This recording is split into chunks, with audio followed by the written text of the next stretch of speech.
And before we leave, I would love to talk a bit more about AI. So if we go back to the dim and distant past, sort of 2024 and before, it was all about SEO. It was all about page rankings on Google. And we've spoken about that a lot. And, sites were deliberately constructed so that they would appear very high in Google.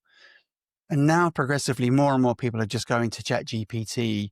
I don't know, where can I find the best bike locally? And ChatGPT will give it an answer, give the person an answer. And then they'll nip down to Dave's bike shop because ChatGPT has told them. If I'm building my website, how do I get to play that game? How do I make sure that ChatGPT sends people to my physical front door and not just to or even to my website? But yeah, how do I rank high in GEO? So yeah, you're right. The term GEO is the term that's kind of coming around now. It's very new. It's very relatively new, as in this is the thing that people are starting to care about but never really realized before. So we have multiple ways for a website to be found, obviously through ads and other things like we discussed, and also Google search and other search engines, and then AI tools, ChatGPT being one of them, but we also have Alexa, we also have Siri, we have lots of different other tools that are using AI where people are asking it a question and it returns a result. A lot of these tools, particularly something like ChatGPT, it's probably the simplest and easiest to understand, are using Google as a kind of a base, or other search engines as a base to find its results. So you'll notice if you go into something like ChatGPT, it'll say search in the internet and you'll see the little symbols. And one of them is usually Google. So all of the tips that I've given about ranking in Google are still important because ChatGPT is still using it. However, ChatGPT is also crawling the internet. So what Google is doing is crawling the internet. It's got its little automated tools going out there looking at people's websites, and ChatGPT is beginning to do the same thing. So this is how ChatGPT got all its information in the first place. It just scanned and downloaded a bunch of websites. That's why the images thing is such a problem, because a lot of it is artists' copyright that it's kind of stolen. Yep. To put yourself your best foot forward with this, there's actually nothing you have to do by default, because you have to tell ChatGPT that you don't want it to crawl your website. So if you don't put anything in your website at all, ChatGPT will already be crawling it.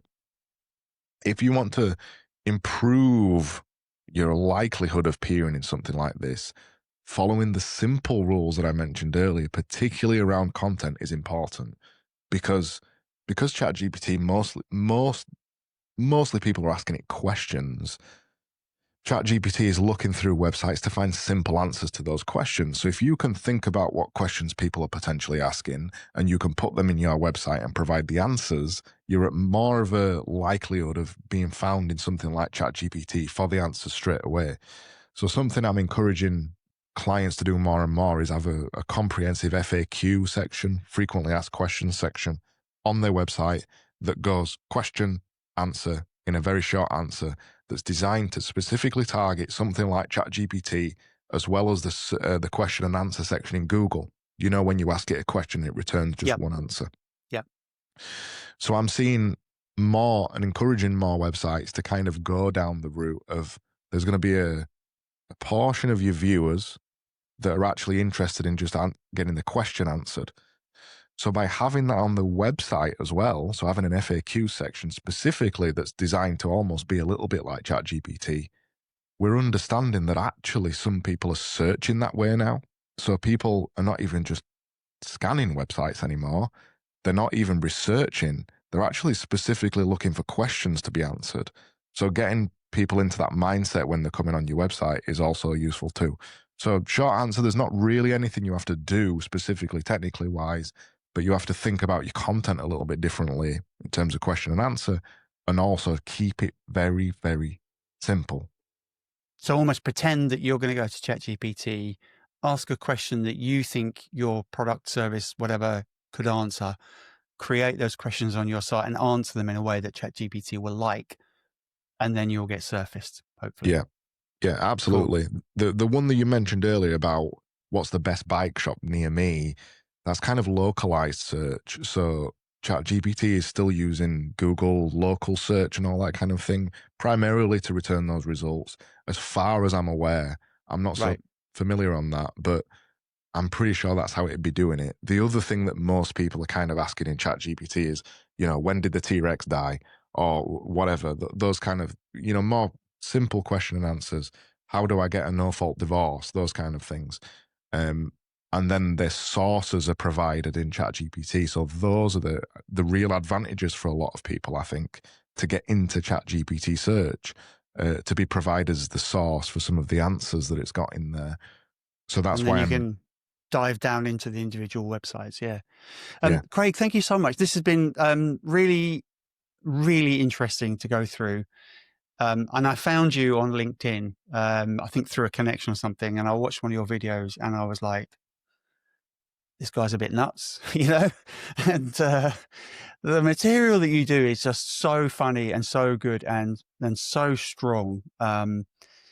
We've scratched the surface here with websites, and I'm sure that we could go on for hours and hours and hours, and you've got like years of experience at going through it. If somebody has listened to this or watched this and looked at your 5 tips and thinks, you know what, a little chat with Craig would be all right, what should they do? How should they get hold of you? So the simplest way, obviously, is through my website. So just go Which to is what? geniusdivision.com, go on there, click start your project. Even if you just want to chat to me and you're not wanting to start a project, you can just book a 30-minute call with me on there, no obligation. And we can have a specific kind of chat like this about your specific issues. I'll give you everything in 30 minutes. I'm not, gatekeeping anything in that kind of conversation. So that's the best way to get in touch with me. And you're a very straight talker too, which I quite like. Yeah, I try to be. Yeah. Yeah. It's Well, it's thanks just again. sorry, I Go was on. just going to say it's just the industry that I work in. Our industry is full of people who don't talk straight. So it's the Yorkshire as well. Yeah. Yeah. You're in a very creative field, and quite often those creative people are very flowery and they use lots of words that people don't understand and they kind of pose a bit, I guess. You're kind of the antidote to that, I think. Yeah. So, Craig, thank you so much indeed for coming on the show today. Your 5 tips are super. People can go to buildyouredge.org/downloads.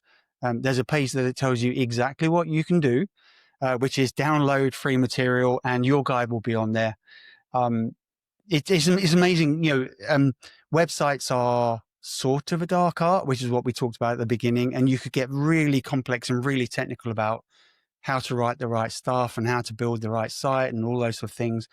But what you've done is you've brought the real simplicity, the real 5 basic tips that anybody could do on any of their websites, go through and put it in and get some immediate results. So thank you so much indeed for spending the time with us here today. Thank you. Hopefully we'll do it again. Cool. And if you're watching or listening to this and you like it, please share this link with other people and get them to watch Craig.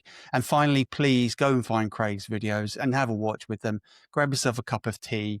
I guarantee that you'll be laughing for a good 5 or 10 minutes. So thanks for joining us, and see you again next time.